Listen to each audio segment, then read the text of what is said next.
औज़ुबिल्लाहिमिनश्शैतानिर्रजीम बिस्मिल्लाहिर्रहमानिर्रहीम। Soft analysis में एक दफ़ा फिर खुशामदीद। आज भी हमारा मौजू जो है ये इस मौजूदा इलेक्शन है, और उसमें जैसे ही हमने कल बात की थी कि कोई आफाक अहमद साहब जो MQM हकीकी के जो सरबराह है, उन्होंने अहम ऐलान करना था, और अहम ऐलान वो कायदे आज़म के मज़ार पे पहुँचे रैली लेके, लेकिन वहाँ पहुँचने से पहले उनका सॉफ्टवेयर अपडेट हो गया और वो ऐलान ना कर सके, जिससे आम तवक्को थी जो मीडिया पे जो स्पेकुलेशन थी या जो उनसे एक्सपेक्ट किया जा रहा था। इस पे बात होगी। मौलाना फजल रहमान साहब ने अपने तमाम उम्मीदवार कराची में जमात इस्लामी के बजाय MQM के हक़ में क्यों दस्तबरदार किए, और इसके अलावा अल्ताफ़ हुसैन साहब के जो हामी हैं उनकी मुहिम जो है वो जारी है, और उसकी वजह से क्या प्रेशर आया इसके ऊपर बात होगी। तो सबसे पहले हम आफाक साहब की बात कर लेते हैं। अच्छा, जैसे कि कल भी डिस्कशन एक दो उसमें हमने किया कि उसमें उन्होंने जो है ऐलान जो करना था, जो आम स्पेकुलेशन थी या वहाँ जो साफ़ी बरादरी या जो आम ख्याल था वो ये था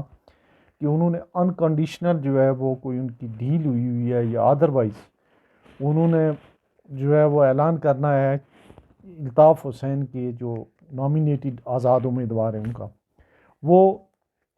उन्होंने जो है ऐलान करने के बजाय वहाँ पे वो गए तो जाके उन्होंने दूसरी बात की। उन्होंने कहा जी कि कुछ लोग कहते हैं कि हमारी जो जो जो डिफेंस लाइन या डेड लाइन है जो वो है मुस्तफ़ा कमाल है, तो मैं महाजिरों का नाम मैं नहीं छोड़ूंगा वगैरह वगैरह। और अगर कुछ लोग मुंतखब हो जाते हैं तो उन्हें बजाय इसके कि वो पीपल्स पार्टी में जाएं, उन्हें जाना चाहिए मेरी पार्टी में आना चाहिए। अच्छा, वो जो उन्होंने कहा था कि परसों उन्होंने जो कहा था मैं वो ऐलान करूंगा कि कराची की सियासत में हलचल मच जाएगी, वो तो हलचल नहीं मची, ऐसी कोई बात भी नहीं हुई, और उनके उम्मीदवार भी थोड़े से हैं, और उनमें से एक आध के अलावा दो के अलावा कोई इतना सूबाई असम्बली के अलावा कोई कौमी असम्बली लेवल का उम्मीदवार या इतना है भी नहीं है जो कंटेस्ट कर सके। इस तरह से उनके गुब्बारे से हवा निकल गई। अलबत्ता जो अल्ताफ़ हुसैन साहब के जो उम्मीदवार आए हैं उनकी वजह से जो है बड़ा प्रेशर आया है जो जो इलेक्शन मैनेजर हैं, और एक जो लग ये रहा है कि ये फैसला कर लिया गया है कि इस दफ़ा कराची से मैक्सिमम नशिस्तें MQM पाकिस्तान को देनी है। तो उनके उसके लिए जो है फजल रहमान साहब चूँकि इस गेम का हिस्सा हैं, वो इत्तेहाद का हिस्सा हैं या नून लीग के इत्तेहादी हैं या नेक्स्ट गवर्नमेंट में वो भी हिस्सेदार होंगे, तो उन्होंने अपने तमाम उम्मीदवार जो हैं वो MQM के हक़ में जो है वो जो है दस्तबरदार कर दिए। को कि उनका कोई भी उम्मीदवार वहाँ असम्बली की नशिस्त निकालने के उसमें नहीं था, लेकिन उनके सैकड़ों मदरसे हैं और हज़ारों की तादाद में उनके कारकुन हैं, और इसका फ़र्क जो है वो हर सीट के ऊपर जो है हज़ारों की वोटों की तादाद में जो है MQM के फेवर में जाएगा। हाँ, ये बात ज़रूर करने की है कि जब हमेशा ही वो जो है उन्होंने जमात इस्लामी को बैसाखी के तौर पे इस्तेमाल किया, उनके तकरीबन हर सीट के ऊपर वहाँ उम्मीदवार है उनके हक़ में उन्होंने नहीं दस्तबरदार किया किसी अपने उम्मीदवार को। ये भी एक उनकी जो है वो आप समझ सकते हैं कि एक रिक्वायरमेंट है, इक़्तिदार के लिए जो है वो बंदा कुछ भी कर सकता है। तो उनकी जो है उन्हें ये एक जो लाइन दी गई कि कम अज़ कम जो प्रेशर आया है MQM लंदन की तरफ से उसको अब्ज़ॉर्ब करने के लिए, एक तो ये उन्होंने किया। दूसरा, इसके अलावा भी इंटीरियर सिंध में और पूरे पाकिस्तान में कोशिश ये हो रही है कि जितने भी आज़ाद उम्मीदवार या इस तरह के जितना मैक्सिमम हो सके ऐसे लास्ट एफर्ट्स जो है वो लोगों को जो है वो नून लीग के उम्मीदवारों के हक़ में, और इस्लामाबाद से भी आज जो है कुछ लोग उन्होंने कहा जो है दस्तबरदार हुए और MQM के हक़ में उन्हें विड्रा किया जाए। अब MQM में इतनी कैपेसिटी तो नहीं लगती है, लेकिन वहाँ पे अगर जो इतनी अच्छी परफॉर्मेंस नहीं दे पाते हैं PTI वाले और पीपल्स पार्टी वाले, तो फिर इसका इम्कान है कि 22 में से जो है वो 10 प्लस सीट्स जो है वो ले जाएं, और इसका जो ओवरऑल जो है इसमें जमात इस्लामी वाले फैक्टर को उसको भी देखना होगा कि वो उनकी परफॉर्मेंस कैसी रहती है। अलबत्ता एक बात है कि अगर जमात जो MQM लंदन के जो उम्मीदवार हैं वो मैदान में रहते हैं तो वहाँ कराची में ख़ासा जो है अनएक्सपेक्टेड रिज़ल्ट आ सकते हैं, और उन रिज़ल्ट्स में ये भी हो सकता है कि उनके कुछ उम्मीदवार जीत जाएं और बहुत सारे जो है MQM के उम्मीदवार हार जाएं,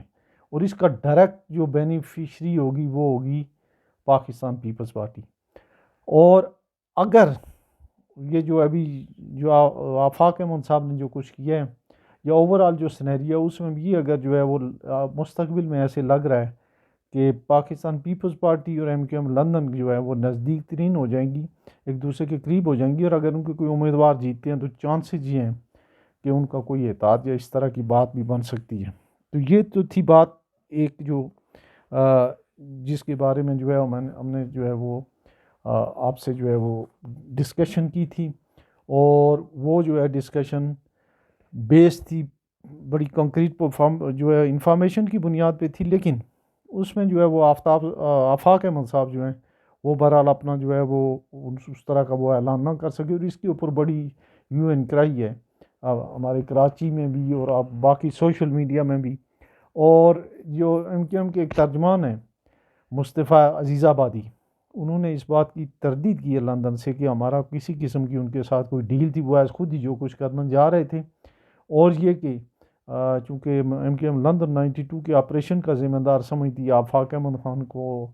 और उनके साथियों को, इसलिए उनसे किसी किस्म की वो डील नहीं करेगी। अलबत्ता जो अभी जो सूरत हाल है वहाँ पे एक जो नया फेस जो है वो अगर इस दफ़ा अगर कोई गवर्नमेंट बनती है या उसमें उसमें अगर कोई गवर्नमेंट बनती है या MQM का कोई मामला होता है, तो उसमें जो सबसे आगे बंदा होगा, ये लोग बाकी सारे पीछे चले जाएंगे, उसमें जो मुस्तफ़ा कमाल हैं उनको बड़ी इम्पॉर्टेंट हैसियत हासिल होगी, और वो जो है वो इस जो है वो करता धरता होंगे। तो कराची में जो है अभी तक जो इतलात हैं वो ये हैं कि